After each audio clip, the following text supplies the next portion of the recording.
Now, the rest of the story. Each of us has a different way of dealing with his frustrations. This one fellow you're about to meet was a horseback rider. Favorite horse, favorite riding paths, pretty much what you'd expect of a man with that interest. Horseback riding was his opportunity to unwind, to let his mind sort out and resolve the day's difficulties. And because his days were full, sometimes he found himself riding at night. Actually, in the middle of the night.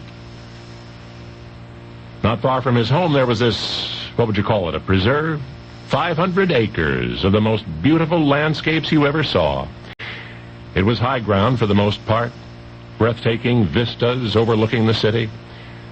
There were grassy meadows and flower-blanketed slopes. There were orchards, and there were woodlands with trees of almost every kind. The perfect spot for horseback riding by sunlight or moonlight. And so it was one peaceful summer night that this man answered the call of that pastoral haven, saddled up, and rode out. At 11 o'clock, he was almost there. He was at the foot of the hill, riding slowly on the road that led to the entrance of the grounds. He was deep in thought when the gunshot rang out. The rest was a blur of happenings happening almost at once. The horse reared, then lunged forward at a gallop. The rider heard a bullet whistling past his ear. His hat fell off or was shot off, impossible to tell during those anxious moments. From the sound, it was a rifle discharged no more than 50 yards away. For the frightened horseman and his frightened horse, there was now the mutual objective of putting the most distance possible between them and the danger. At what the rider believed was a safe distance, he pulled back on the reins. At first he tried to comfort himself. Surely it had been an accident, perhaps a homebound hunter purposely emptying his rifle.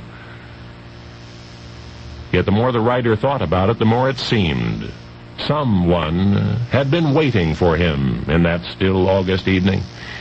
Someone had tried to kill him.